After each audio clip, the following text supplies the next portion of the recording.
Does anybody here know any Plum Village songs already? You do? Okay, what would you like to sing? This is since you're here to hear a bit about Plum Village tradition and Thay, this is traditional. Before a Dharma talk or any event, you know, we engage in a little bit of singing. And at first I used to think the songs were a little bit sweet and sentimental, but they're practice songs, so the practice goes in. I like either I Have Arrived or Journey to Nowhere. What's the second one? Is it called Journey to Nowhere? Or We're All Moving? Oh yes, okay. I don't play all of them on the guitar, but we could. I've got somebody. Anybody else know I Have Arrived, I'm home? So you would join me. Yep. I have arrived. I am home in the here and in the now. Again. I have arrived. I am home in the here and in the now. Second bit. I am solid. I am free. I am solid. I am free. In the ultimate I dwell. In the ultimate I dwell.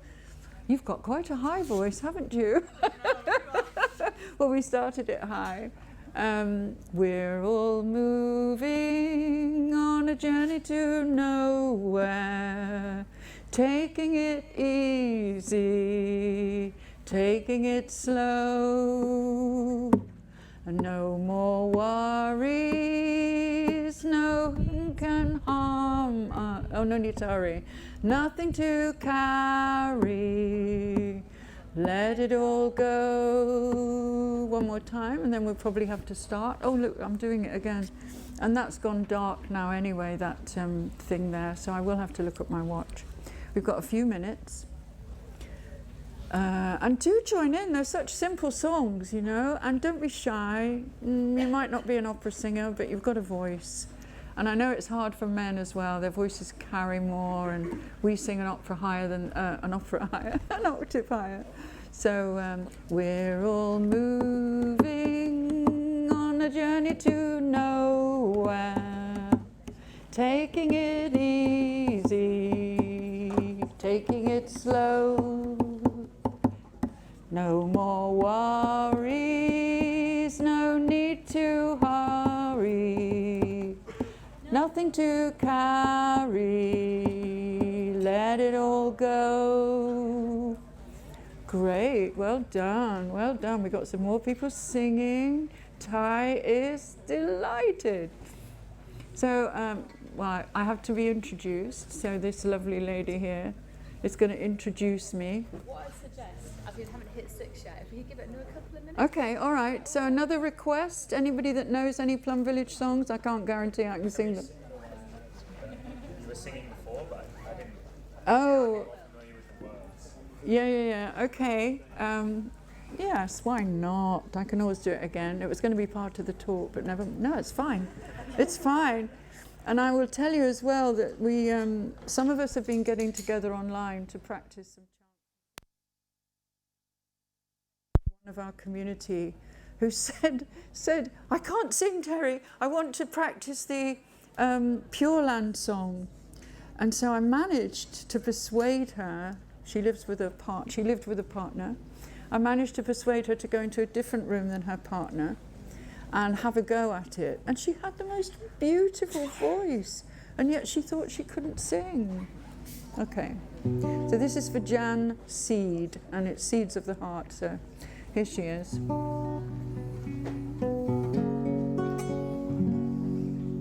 Here is the pure land, the pure land is here, smiling in mindfulness, enjoying the present moment. Buddha is seen in an autumn leaf, the Dharma in a floating cloud, the Sangha body is everywhere. My true home is here, here and now. Breathing in, flowers are blooming. Breathing out, bamboos are swaying. I am aware and my mind is free. I enjoy every moment. Was that the one? Well, thank you for being the first people ever to hear me try and do the guitar with it. I'm still only getting around to learning how to play the guitar with the Plum Village songs. And it's not quite it's great in my living room. Wonderful, really good. But, you know, I'm now part of all you, so you're in here as well, which is making it different. So is that 6 o'clock deadline? Lifeline? I mean, it's 6:01, so... Is it? Okay, so then I'm going to invite you to invite me. Okay. And what time would you like to finish by? What's the... Well, I think 6:45. Yeah? So you can give me a 5-minute warning. 6:40, yeah. And please, if anybody wants to leave before then, feel free. If anybody wants to have a little snooze, feel free. It's fine, it'll still go in. So, you can introduce me now. So, I can't imagine that there's anyone better placed to introduce Teri than Teri. But what is absolutely not optional is Teri being welcomed by the Dharma Parlour. So just very briefly, you know, Teri is a teacher from Plum Village, UK. We met Thich Nhat Hanh first in 1988 and has been a Dharma teacher with that movement since 2016. Introduction done. And I suppose our welcome is to say it's so, you know, so the Dharma Parlour is part of Charatna. But one of the things that I've always loved about the Dharma Parlour and the time that I've been involved is that it's a place where we really love to invite people from other Buddhist movements and kind of come together and learn about the differences in people's traditions. And that we always feel that really enriches all of our practice to get to sort of share and understand other Buddhist movements. So, you know, we're really delighted that Teri said she would come and that she would give this talk today, and we really appreciate it. So yeah, thank you so much, Teri. Thank you. Your name was? Liz. Thank you, Liz, so much. And thank you. This is wonderful to have so many people.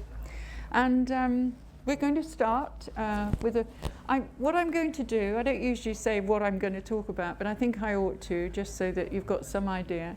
I'm going to give you some little bits of practice, Thay's practice, Thay, Thich Nhat Hanh. I'm going to talk to you a little bit about how our community is structured. And I'm going to talk to you about bits and pieces of my journey and my practice. And so I'm going to begin, as we always begin, with 3 sounds of the bell. And is there anybody here who's kind of new to meditation or completely new to Thay, to Thich Nhat Hanh's practice? You are, okay. Well, the first thing I heard Thay say that really touched me was that in the sound of the bell is the voice of the Buddha calling us back to our true home, which is the present moment. This is why I call my talk, This Is It, because there's that song was gone, the next half an hour, what is gone. This is it, here, now. And so I'm going to invite 3 sounds of the bell. And while we listen to the bell, we can be enjoying our breath, enjoying this present moment. It will never be repeated again, and it's never happened before. And the other important thing in our practice is to smile. Yeah, everybody has a beautiful smile. And I used to get a bit fed up to start with Thay always banging on about smiling, but it's true, it transforms. So, now, oh, here it is, thank goodness. Okay, if I had an assistant or somebody there, I would say, please invite 3 sounds of the bell. So I have to do it myself.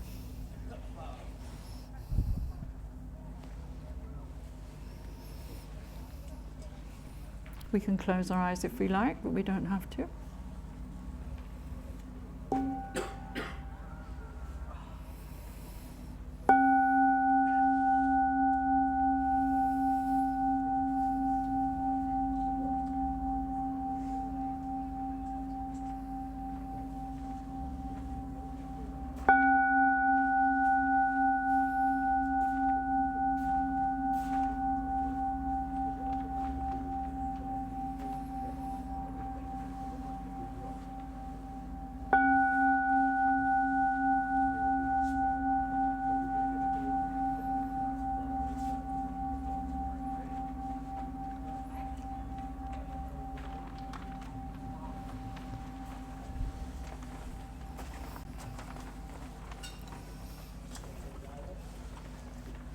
So that's the first practice in our tradition, is stopping.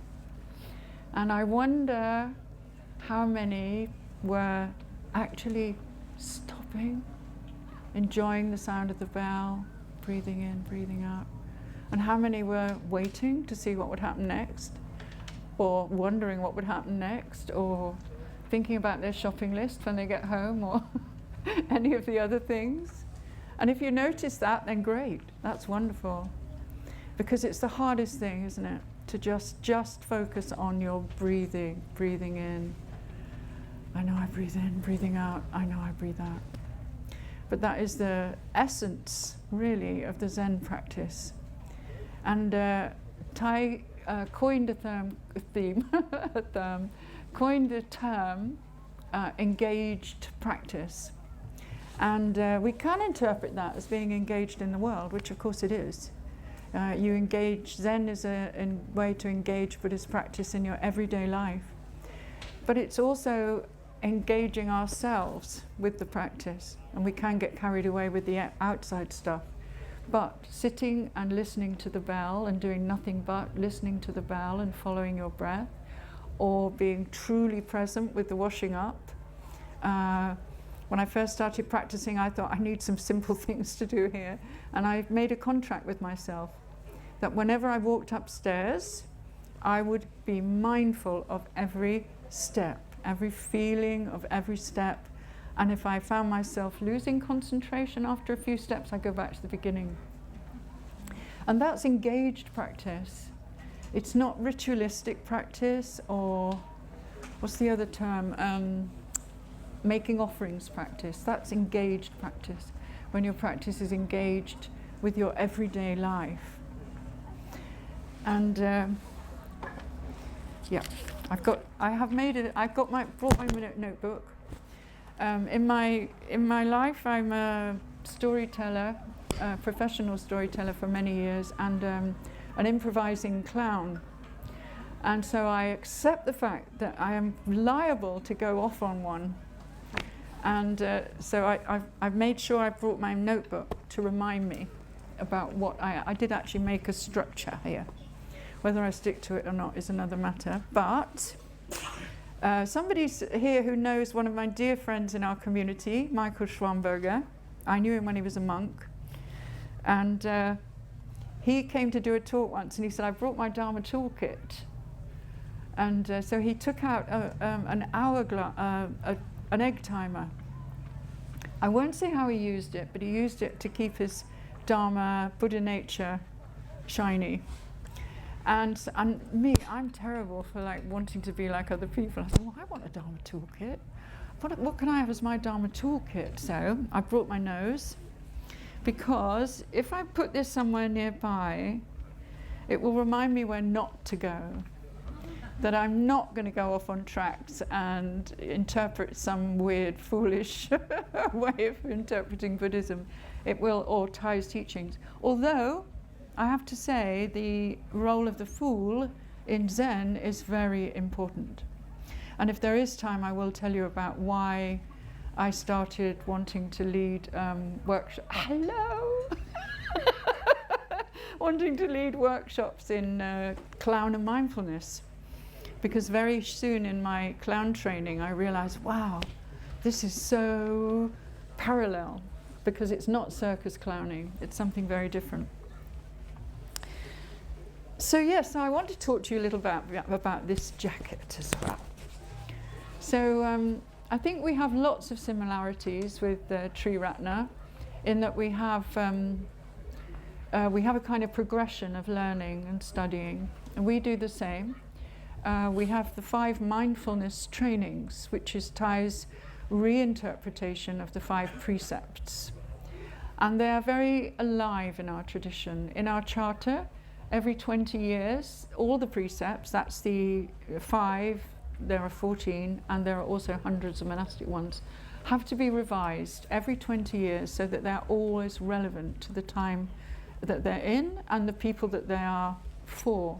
So Thay's main mission, if you like, or vision, was to reinterpret Buddhist teachings in a way that Western society particularly, and the time in which he was living and working, were, so that they were always relevant. So we have the 5 mindfulness trainings, and all these things are available on our website. You can find them. I don't need to go into too much detail about our practice, because there it is. And Thay has left us hundreds and hundreds of Dharma talks.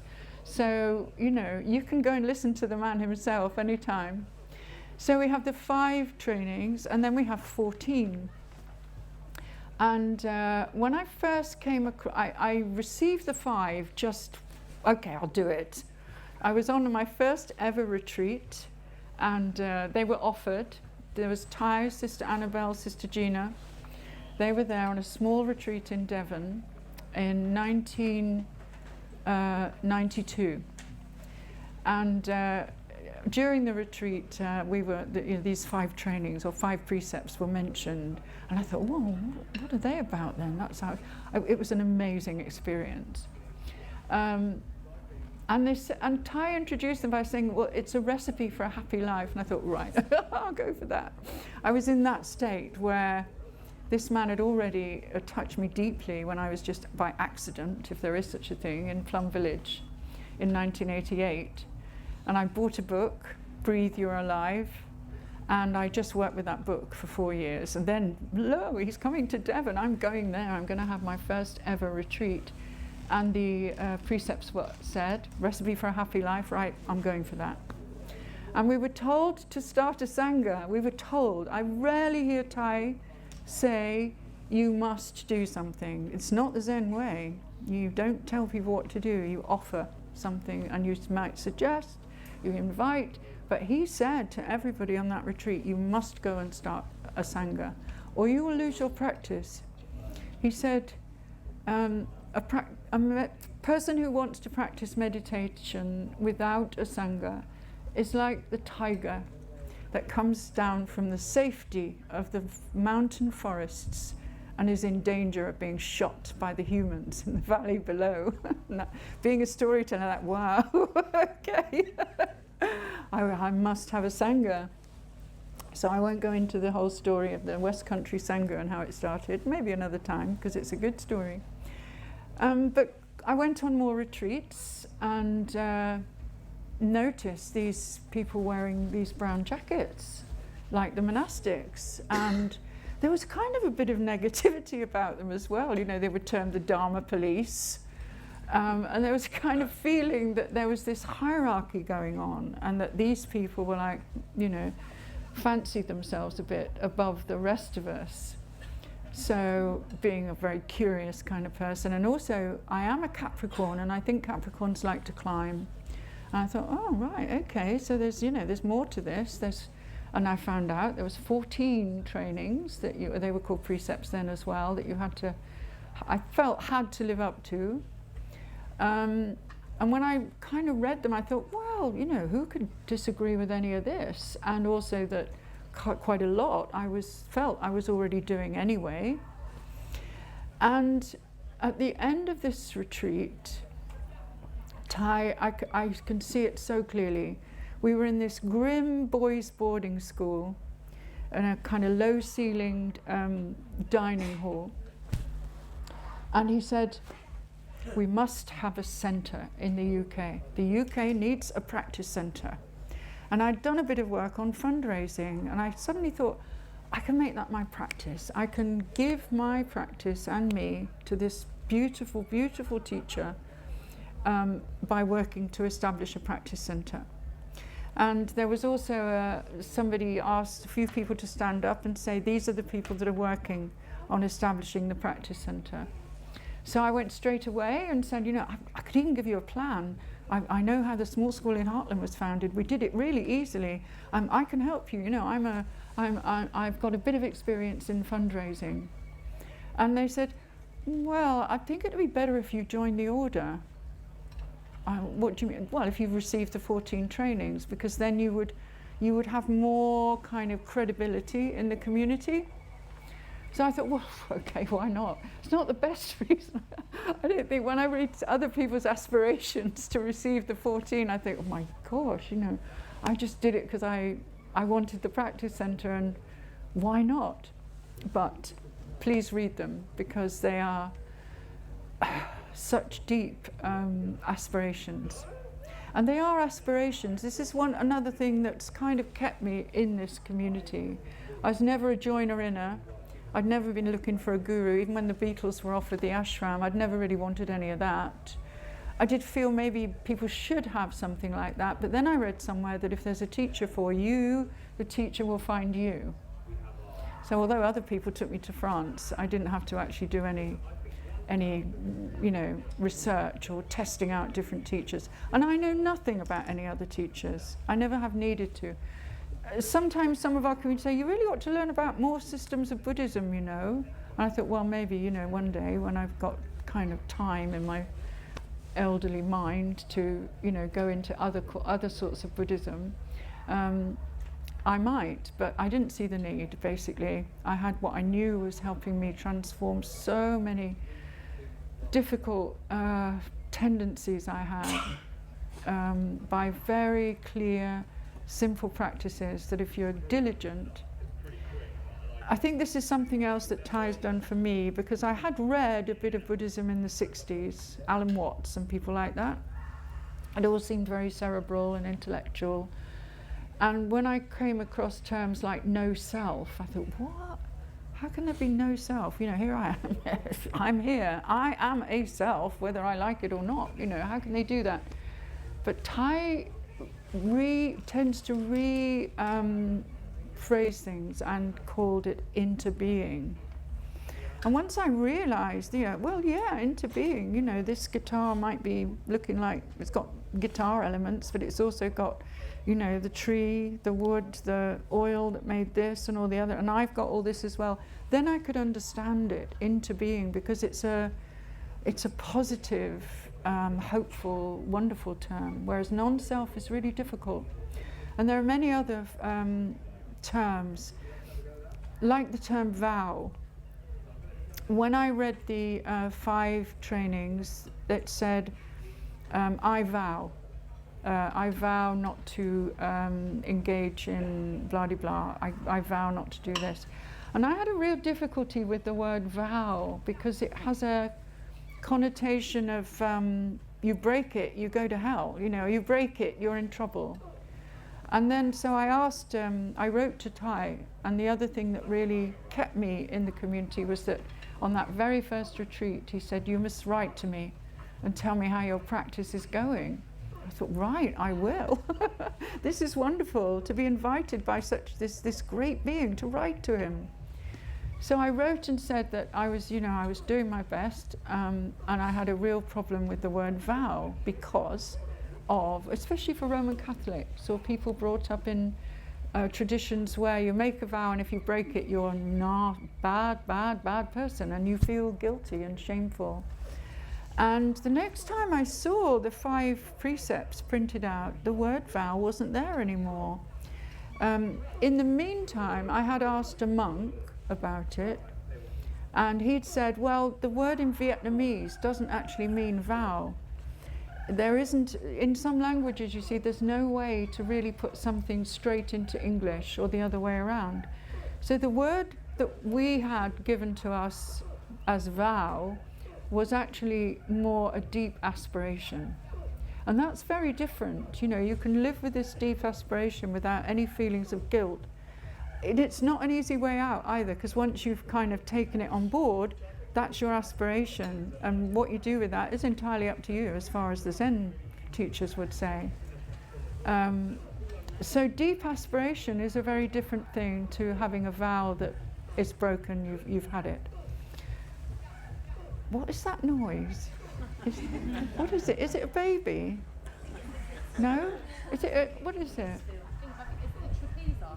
Oh, it's okay. So it's not in the tent, because I would love to know what it was. Okay. Volume up. You can't hear me very. Oh dear.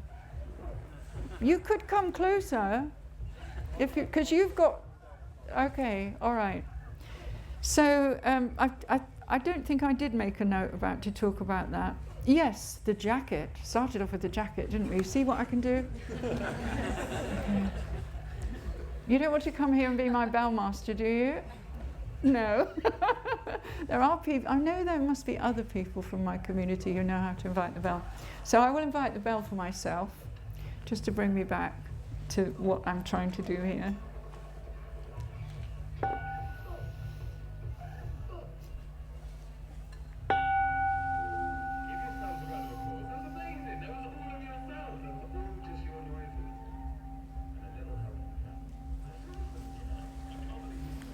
So yeah, the jacket had a lot of negative connotations, but I thought, well, I kind of like these people, so I'll go for it anyway.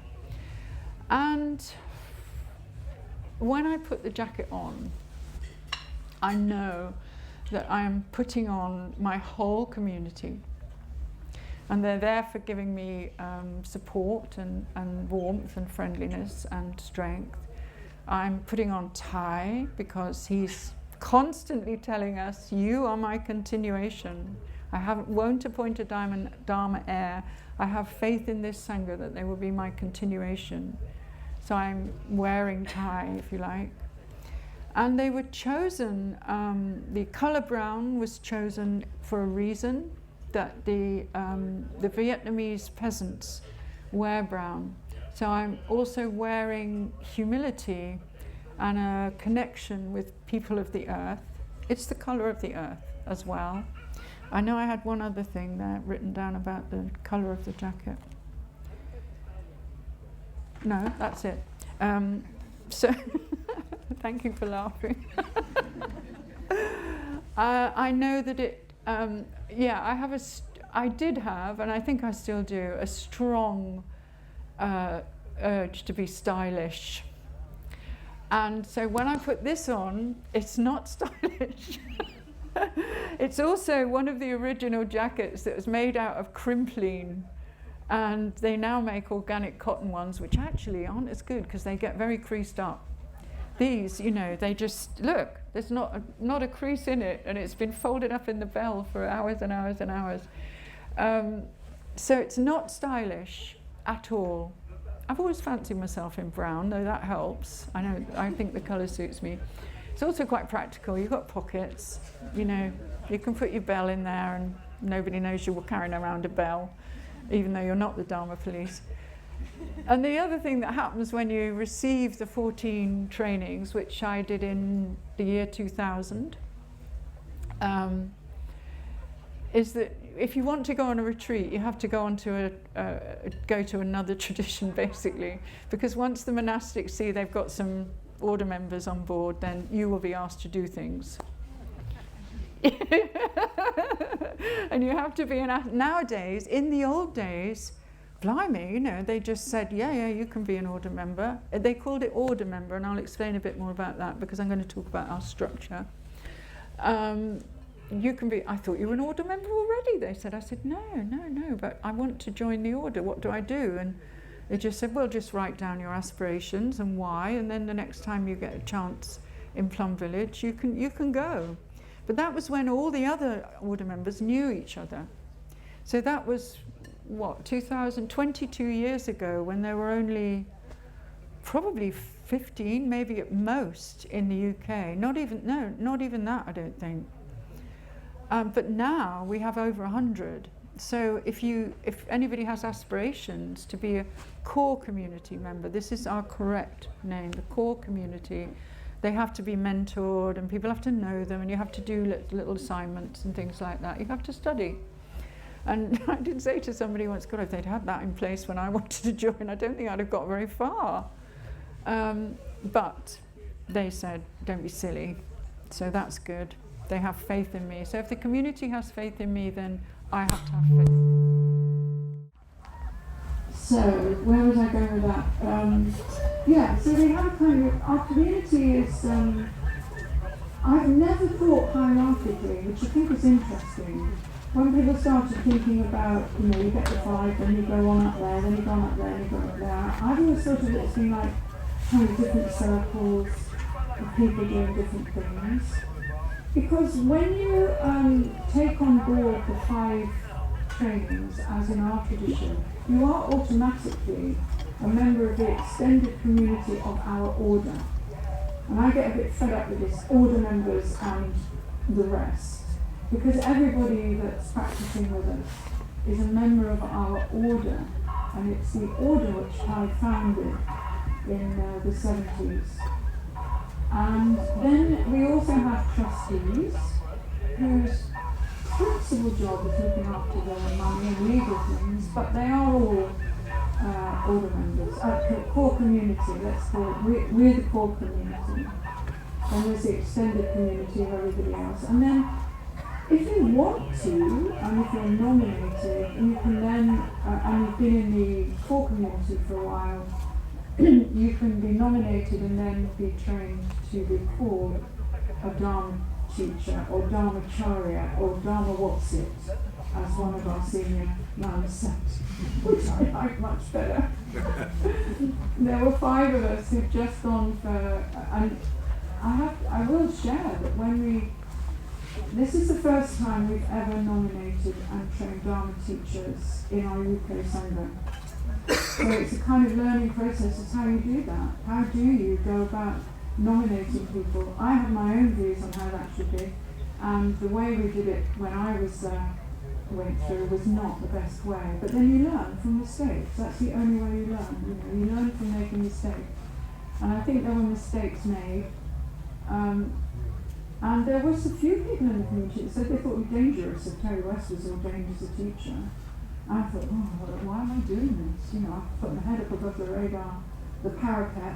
It's under the radar and above the parapet. I stuck my head over the parapet here. I didn't need all that, It's but the Dharma teachers, as were, reassured me. I said to my mentor, well, I suppose I really care about my local Sangha, my people that know me well, and the Dharma teachers. If they're happy to have me, then I'll go for it. And lo and behold, I was nominated to get trained, and I did some training. Not much, I have to say. I'm still training. Thay said once, when somebody said, so how do you get to be a Dharma teacher, Thay? And he said, you need the capacity to lead a happy life. I thought, oh, yeah, okay. Maybe I could be one day then. I'm quite a happy person. I've had a load of mud in my life, but I think it's grown quite a few lotuses. No mud, no lotus. I don't know whether that's a Thai phrase or other Buddhist, but it's one of his beautiful calligraphies. So we went ahead, and 5 of us went to Plum Village, received the lamp. You actually get a little lamp, which I lost. I didn't know that. You get a little lamp. It's the Buddha's last words, so you make of yourself a lamp. And so there's a Negro spiritual, isn't there? I'm going to let my little light shine, I'm going to let it shine. So I liked having an actual lamp, and I light it whenever I get the chance to have my little lamp lit. So we get the lamp, and we came back, and we went on a silent retreat for Dharma teachers with Sister Annabelle. Does everybody know who Sister Annabelle is? She's an English woman. It's the first time I was ever proud to be English. She's an English woman, the first Western English woman that Thay ever ordained. She's been with him for since, I don't know, 1983, just after Plum Village was founded. She is the most inspiring teacher. And so we were on and she's kind of like, the next one. But okay, there are all those monks, yes. There is a bit of, what would you call it? Some modern woman, tell me what I call it without being mean. Patriarchal, yes, but there might be a nicer way to say it, I don't know. But there is still quite a patriarchal system in the Vietnamese, the root tradition. And so, it kind of irritates me a bit that the monks get an awful lot of exposure and the sisters don't get so much, especially Sister Annabelle translated all his books, has been his kind of star person, second in command all the time, and she's English. Anyway, she was leading this silent retreat. How are we doing for time? For Dharma teachers. 6:30. Plenty of time? Mm-hmm. Wow. Be careful. We'll have to have another bell. And somebody said something about how we were going to be called. And I was a bit disappointed I didn't get another name, actually. Quite liked having the names you get, but you don't get another name when you become a Dharma teacher. And she said, oh, the Dharma Watsits. Oh, yes. Because you can get a bit up yourself if you're a Dharmacharya. And, nobody outside, well, that's, you see, there I go again. I'm not a good Buddhist. Because that was quite a judgmental thing to say.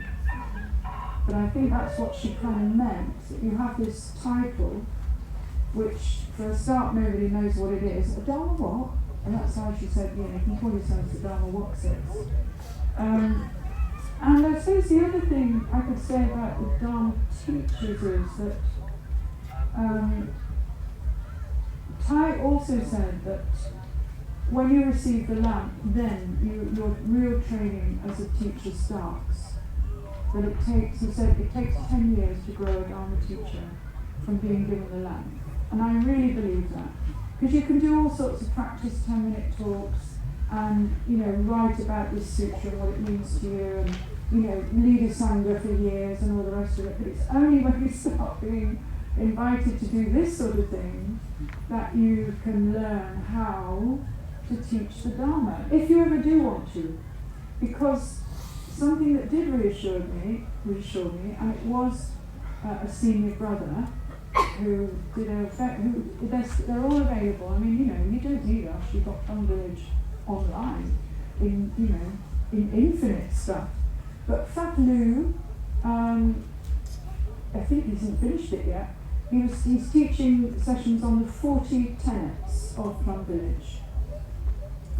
So, and I just caught it by accident as well one night. I thought, I think I'll listen to some Dharma. And I have a bit of a resistance about Fat Lou, so I think I ought to listen to him with an open mind, being a good student of time. And so I clicked onto his series of talks. And it had started, because he does them live, but they're all online as well. And he was talking about Dharma teachers. He said, so there are some Dharma teachers who teach very wonderfully like this, sitting on a platform or behind a desk, and they will give a very structured Dharma talk about some, expand some aspect of the Dharma. He said there are other Dharma teachers who are better at teaching informally. And I think I gave my first Dharma talk in the supermarket queue with this guy that I could feel was getting so wound up because the cashier was having a good old chat. And I couldn't help it. I said, hello. I said, how are you? And I said, have you got something else to do? I don't know, but what should you do? I said, well, let's just take this minute to enjoy a little bit of time. Do you have your bell? Well, that would probably have annoyed him even more if I started writing it down.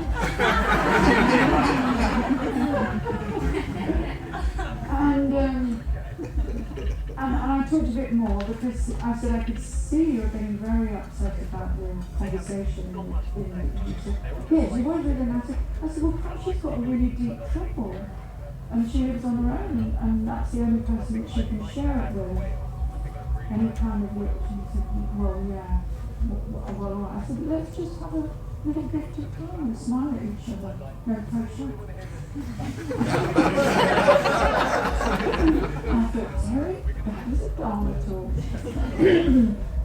So Fat Blue, tall monk, reassured me that I don't have to. And the other thing about our practice is, before the chanting happens, I hope you all go to Plum Village one day or come to a retreat that we organise and you can meet our monks and nuns. Because before they always do some chanting, they chant the Avalokiteshvara chant before opening a retreat or a Dharma talk. And they read, one of them reads out Contemplations before chanting. And it's all about chanting as a river and all the rest of it. And we had it in a Dharma talk by Thay as well about the three complexes. The superiority complex, the inferiority complex, and the equality complex.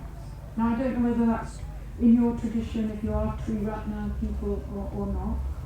Yes, it is. Because at first I thought, well, surely the equality thing's pretty cool, isn't it? We're all equal. Then I thought, actually no, because by the time you arrive at thinking you're equal to somebody, you've done a fair amount of superiority and inferiority. So that was another thing that really engaged me as well, and it kept me engaged in the community, and even to do something like, join an order, join a core community, have responsibilities, and now having to, well, I don't have to, I can say anytime. In fact, I did this year, I said I wasn't going to work on doing actual Dharma teaching at events or online or anything. I would put my effort into other things. And then an invitation from you was sent to our Dharma teacher group. And nobody else wanted to do it. And I thought, well, somebody's got to do it. So here I am, informally, offering what I know about the Dharma, which isn't a lot really. It's only what's made me happy, what's transformed me. So I think what I'd like to do, how long have I got actually? Well, it's 6:38. 6:38, so I've got about 7 minutes. Mm. Well then, there you go. So I would invite any questions that anybody would like to ask me about anything that I've spoken about or anything I haven't spoken about. And I'll do my best to answer them on behalf of our respected teacher, Thich Nhat Hanh, and our beloved community. No question. Here we go. I kind of want to ask what it's like to practice in this presence. What is? What it was like to practice with you. What it was like? Yeah, I know that's a really hard. I thought it was not, I don't know. I was loving so much as Sorry. What it was like to practice with Thich Nhat Hanh. Well, that's going to be different for everybody, isn't it? But I treasure the fact that I have had that experience, and I admire so much the people that practice really diligently and happily without ever having sat with him. So I feel very, very fortunate about that. And what it was like I found my home now. I have a path, and it was at a stage in my life where there was deep trauma and a lot of stress, a lot of making mud. 1988, I was 40. And that's kind of had a significance for me as well. And I know this is a path that I must follow. That's all. And being with him, I have made him laugh a few times, which I just treasure so much. He had a habit of being behind me when I didn't know. That was really 3 times on retreats, and in Plum Village, and in a house in Norwich where somebody had offered it as a home to our Sangha. I'd said something really quite unmindful. I told Chanting Chef, like senior Dharma teacher living in England, leading tours and everything, and I ticked him off. And I heard this laugh behind me, and there was Thay with a handful of peanuts chuckling away across the shelf. And that's happened 3 times in my life, and I treasure those moments because, you know, very few people have had that. Very few people have been that close. And I know that that's another reason that kind of kept me. I must continue. I must continue Thay as a way of as gratitude for how his practice particularly and the whole community helped me really make deep transformation in my way of being, and way of looking at things, and way of being in the world, and gave me a path to follow which I didn't have before. I'd like the Sufis, you know, I love the Sufis, poetry, all the rest of it, but I never wanted to join anything. But now, you know, I'm here now. I'm here, I'm going to stay. I think probably one more. One more question. Got 5 minutes. Got 5 minutes. Hello. Now that Thich Nhat Hanh has passed, how do you see the future of his legacy?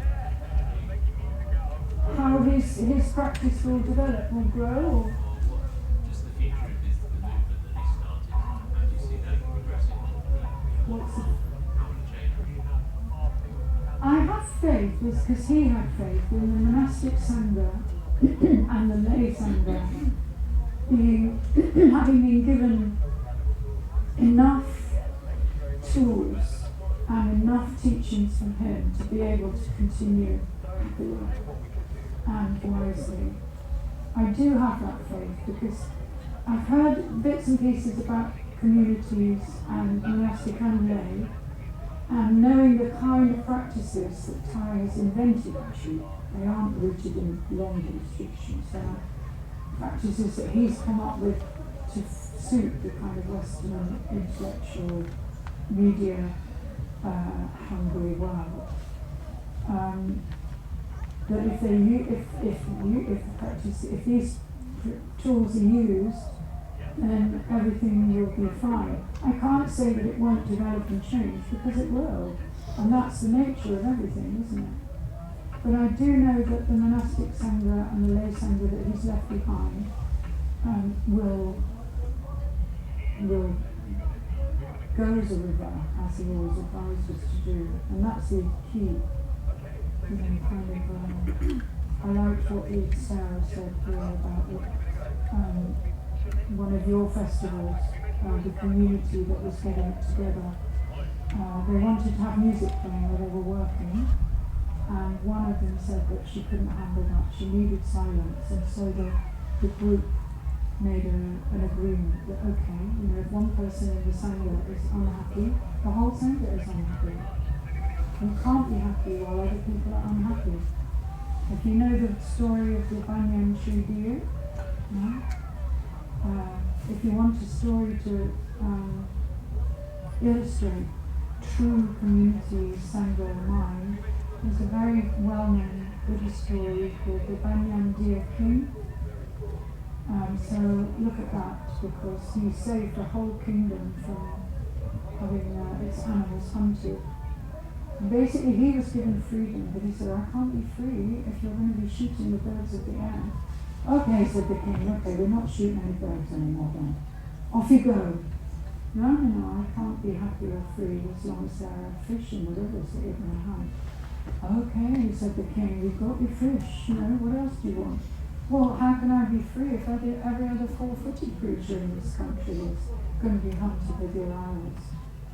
So finally the Banyan Deer King got his wish that the whole of that land in India was then animal friendly at least. And apparently there is still a pillar where this conversation between the king and the deer was held to say that this kingdom is now a safe, happy place for every living being. So I think it's easy to find. It's in a book. I can't remember the name of the book or anything, but just Google. There's a lot leading up to that conversation. But basically, I love that idea that if there's one person not happy, then everybody, we're all one person. So how can I be happy? I can be hopeful always. Yes? You're welcome. Well, thank you for being here, and I will invite 2 signs of the bell. We do have a strict form in our community. Well, it's not strict. Thay says be free with the form.